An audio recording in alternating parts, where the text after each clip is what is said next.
Good morning again. I try not to say again because it makes me feel like a little black kid all over again. Good morning again, you know. Neither here nor there, but it's who I am, or was at least, you know. So we are still in What About Me?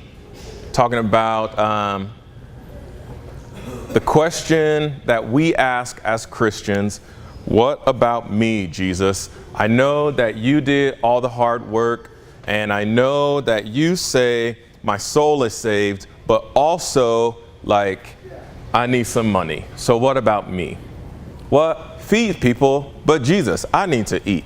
What? Clothe people, but I need clothes. Do things, what? No, I should be done for. That is where we stand most of the time, unfortunately, in Christianity. And while all that's happening, the world is dying. And when you look around, it seems like for the most part, Christianity in America is okay with the world dying. We would rather argue with people on Facebook and post memes to make a point versus just look to understand and have a conversation. So that's how we got here. What about me? What about me? How does this Christian life affect my life, and what should I do? What should my life look like? And that's how we got here. So, there are many great things that come with being a Christian. It's working from my phone. Tight. A lot of good stuff that comes with being a Christian. But for so long, we've banked on those things without any regard for my part in the relationship. So it's like in doing marriage counseling, saving your marriage before it starts. One of the myths are everything in my life that is good will be better when I get married. Or everything bad in my life will disappear when I get married. And for all of those who are married, you know and understand that is not the case. That is a myth. But that is something that we bring into our Christianity. I am going to go to Jesus, and now my life is good. And so I don't have to work or do as much because Jesus is doing it, and my life should be good. I don't have any regard for my part of the relationship. But realistically, Jesus is trying to lift our heads and our eyes higher than what we see in the natural. Jesus is saying, it's so much bigger than what you see. I know people are crazy. I helped create them. Yes, all y'all crazy. But here's the thing. You need to get it together because people need to experience my love, my joy, my peace, the light of who I am. You got to do this. Because I already did my part, so your turn to step up to the plate. So, today, two scriptures that we're going to read from, and I'm just going to mash them together because they essentially say the same thing but a little differently. So I'm going to read both of them, and we'll jump into this bad boy. Matthew 7:15-20 says, "Beware of false prophets who come to you in sheep's clothing, but inwardly are ravenous wolves. You will recognize them by their fruits. Are grapes gathered from thorn bushes or figs from thistles?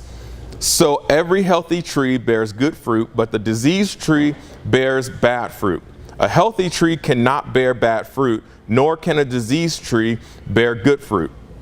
Every tree that does not bear good fruit is cut down and thrown into the fire. Thus, you will recognize them by their fruits."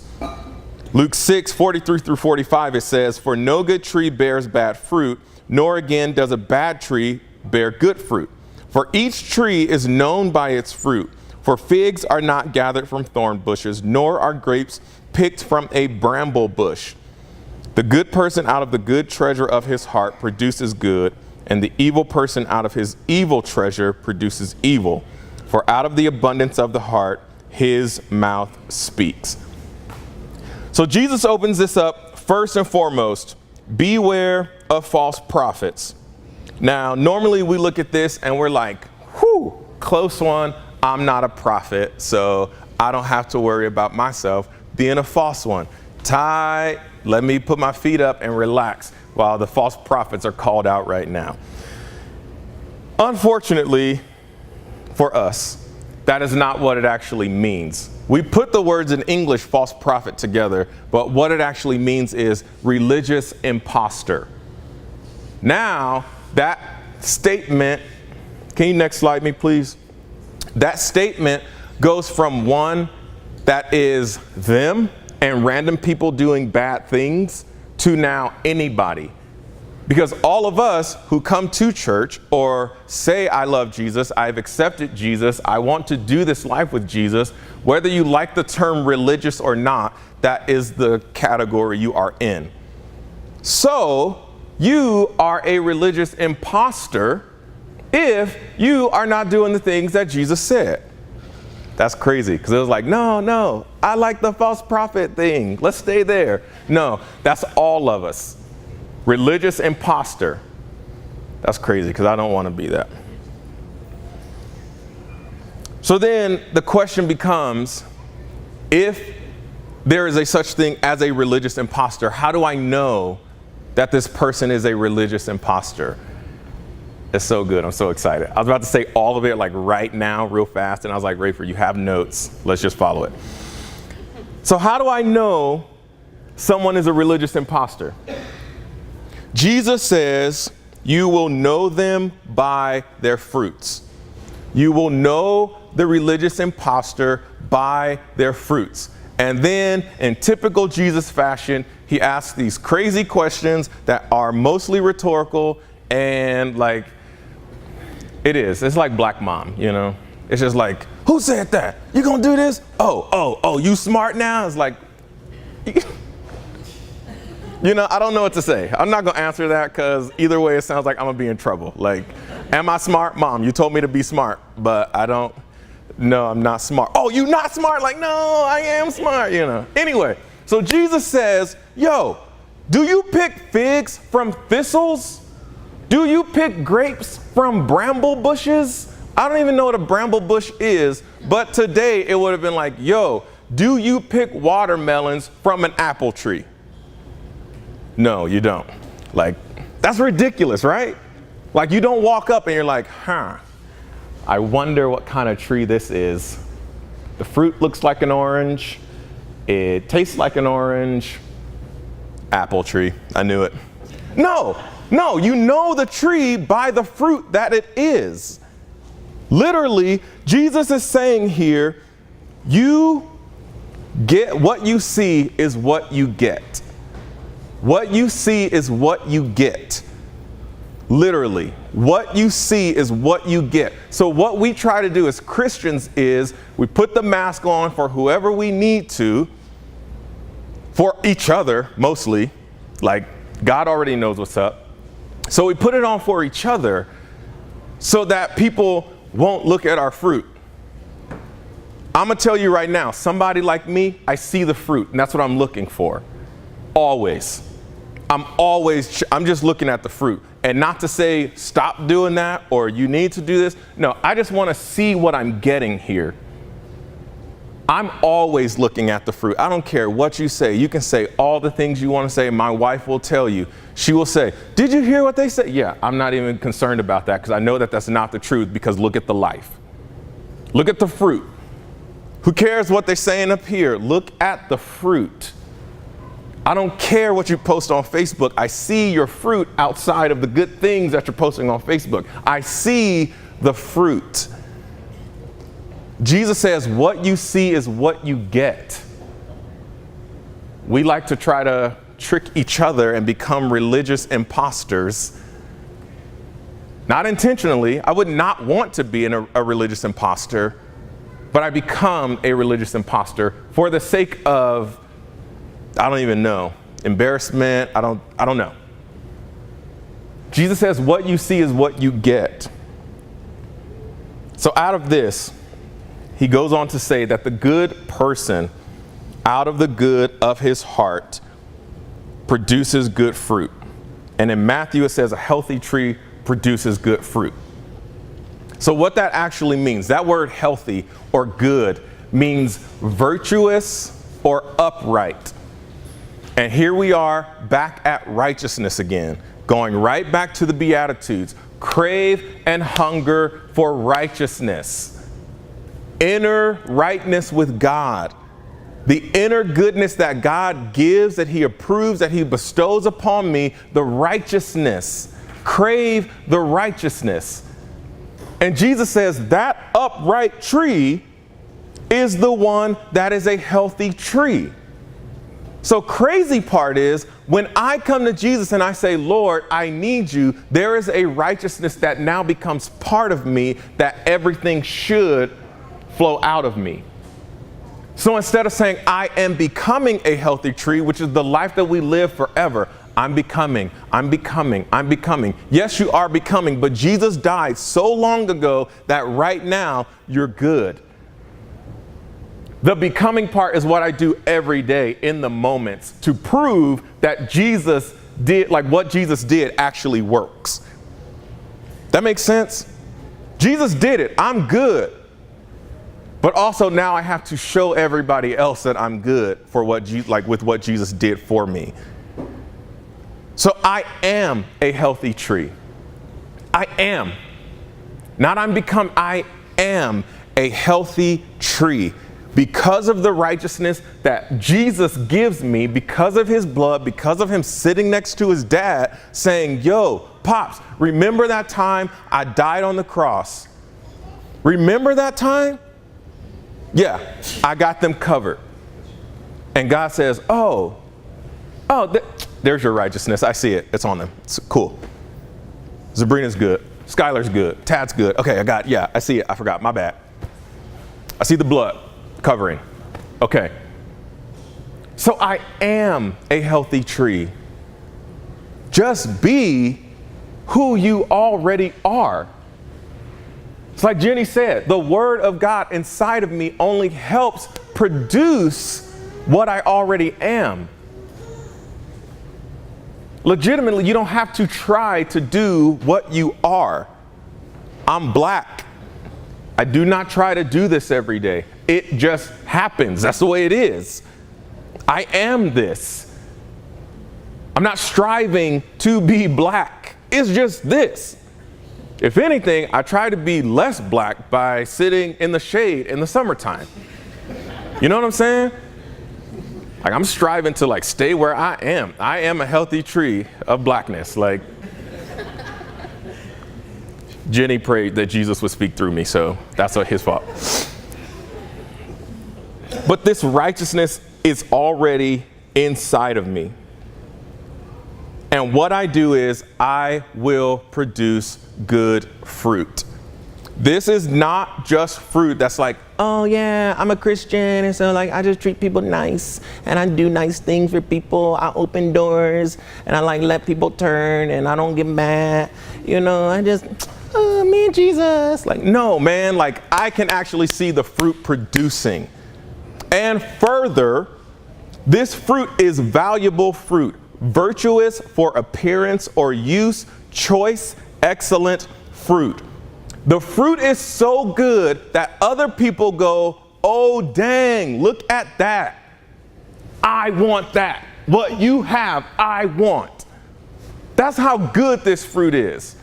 Already, everybody's like, dang, how much good fruit am I actually producing here?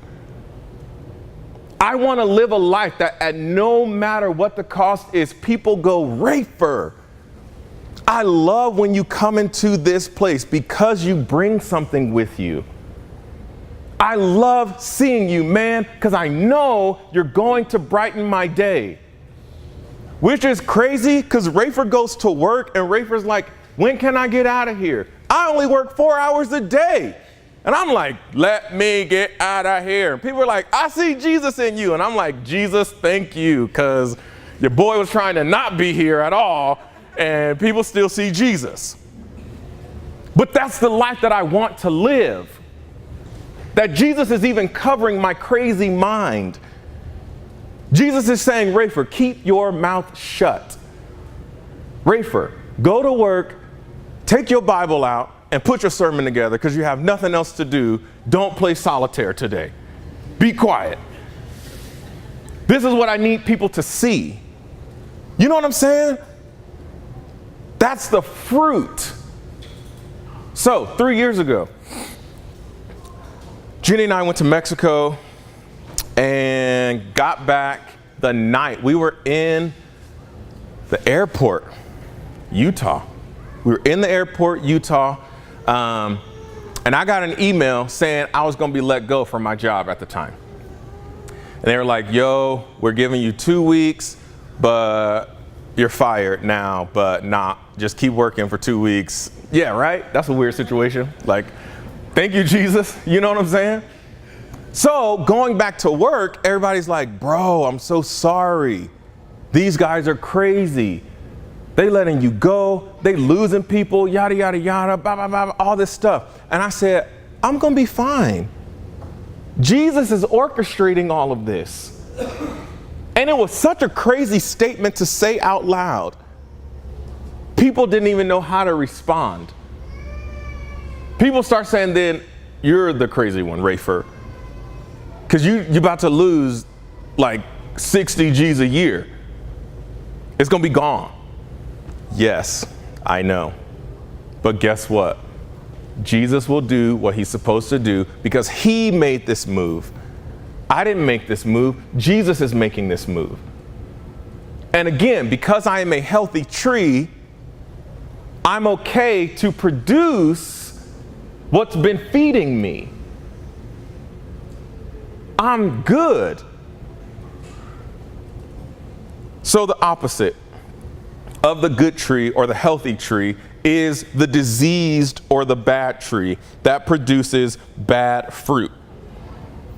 This fruit is painful, vicious, evil in quality, and external in quality and condition. Again, because what we like to say is on one side, I'm producing fruit because it's Jesus, so I'm producing good fruit. Oh yeah, me and Jesus producing fruit, hi-yahing people all the time, right? But he says a diseased tree still produces fruit. It's just not good fruit. And people still see the fruit. Now the people, this is crazy. You're still producing fruit. People are still walking up to your tree and going, oh, this fruit looks bad. But the person who doesn't know any better, the people who don't know what good fruit looks like, we were just watching Lion Guard. Wow, it's a cartoon on Disney. That is where my life is. Homeboy falls into a trap and he's eating the fruit. And he said, well, it's not that rotten. He literally said, it's not that rotten. And so people who don't know what good fruit tastes like and what it looks like and what it smells like and the crispness of a good honey crisp apple are taking our bad fruit and saying, it's not that rotten. It's not that bad. Crazy thing about the sentence, it's not that bad, it's still bad. It's still bad. It's still bad fruit. It is still bad fruit. And people who don't know what good fruit looks like, smells like, tastes like, they are eating our bad fruit that we are producing, and we all just having a good old time, waiting on our blessing to come. Come on, Jesus. Come on, Jesus. Rafer, but you just said I'm a healthy tree. Yes, you are a healthy tree until you don't want to be a healthy tree. The moment that you say, I am disregarding Jesus in this moment, bad disease tree decision. The moment I say, I don't need your righteousness, Jesus, I'm good, bad tree decision. And then whoever I am making these bad tree decisions with or around, they are eating what I produce. So you are still producing. We think for whatever reason, either I'm going to produce good fruit or no fruit. No, you're just producing bad fruit. And Jesus makes it very straight up, very black and white. And we like to go, well, it's not that bad. Anytime somebody starts talking to you in a high-pitched voice, stop listening. Especially when it comes to how I feel about Jesus and what he commanded us to do. At the moment somebody starts tiptoeing, well, you know, it kind of be. No, good fruit, bad fruit. You're producing one or the other. That's it. This is so good. So then Jesus says, out of the abundance of the heart, the mouth speaks. So if I am having a hard time figuring out if my fruit is good or bad, if I'm having a hard time, I don't know what fruit am I producing? Look at your general conversation. Look at just how, in general, how you talk. The word choice that you have, because out of the abundance of the heart, the mouth speaks. And the abundance is what is laid up, what I save, the extra. Super abundance, it says. When you look that up, super abundance. Crazy part is, like, God is able to do exceeding abundantly is still the same super abundance. That's crazy. So the super abundance that God has to do is what your words are. It's the extra of your heart, your mind, your will, and your emotions. So check what you put on Facebook, the names that I give my children and my pets, the nicknames. Also, don't name your kid like Wild or Danger. Like, thank you for that, Mom. I can only be this because that's who I am. Literally, I am Danger. Like, and you wonder why your kid is bad. Like, change his name, please, to like Peace and Joy and like Sit Down or something. I don't know. What's your kid's name? Sit Down? That's all he does. He just sits. He just sits. He's not crazy, but he sits. But the names, the words, what am I giving to the people around me? And I don't even realize it. I don't even realize that the word choice is so huge. And that's before we get to the power of what I say. We're just talking about the extra stuff that comes out of who I am. What kind of fruit am I producing? What's the language that I'm speaking? What's the nicknames that I give my friends, my kids, my pets? How do I talk to people? It's the extra of my heart. So obviously the question becomes, what's in my heart and what is it producing? What's in my heart? What is it producing? One more time. What is in my heart and what is it producing? This is where I start. This is where I start the process of pruning.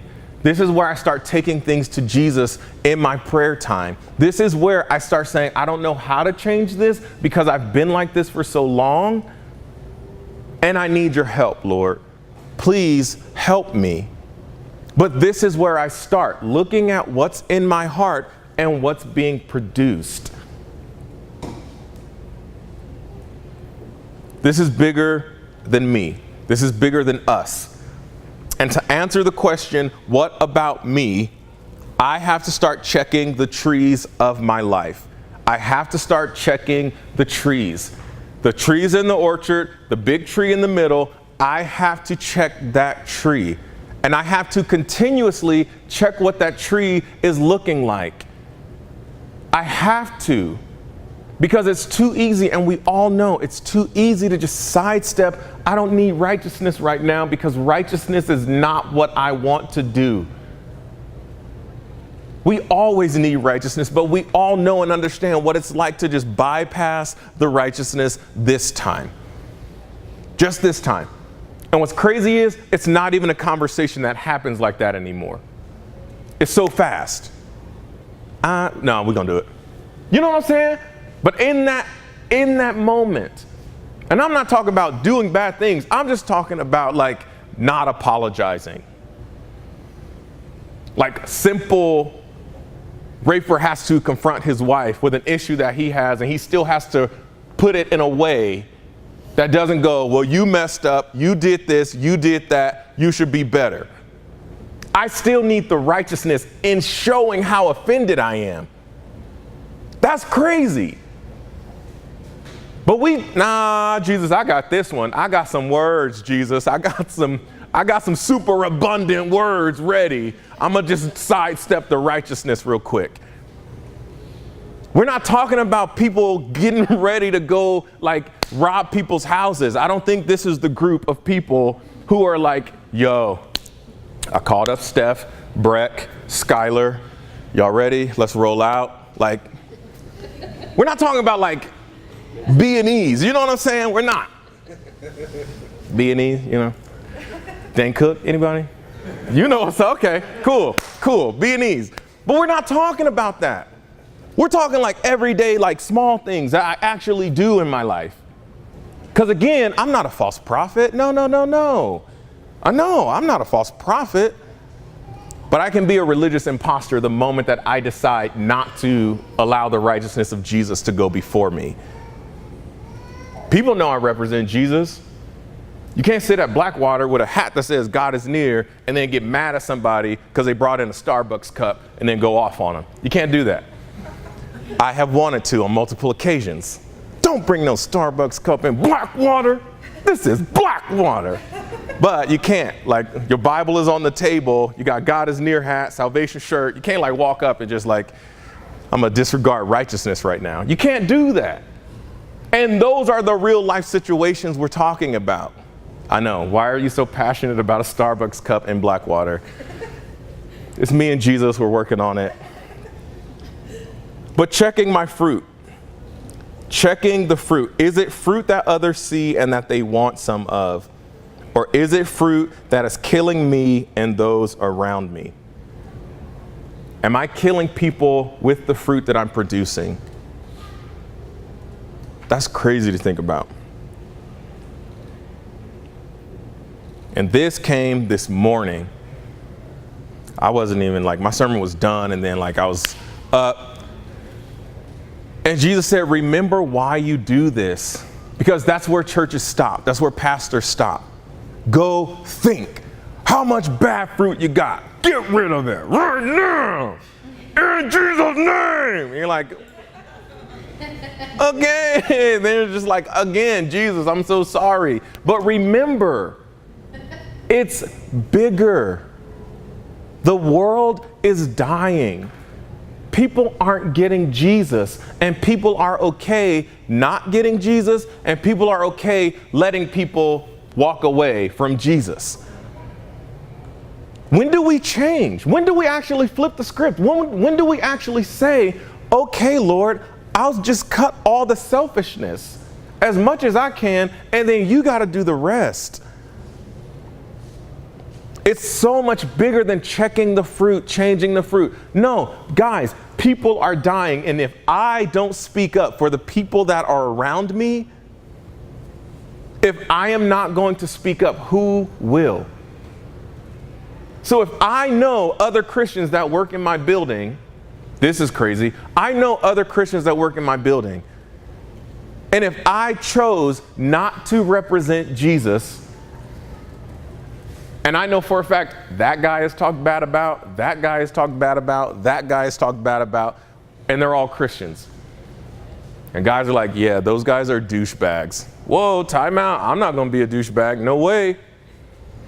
I'm giving you Jesus, man, because that's all I have.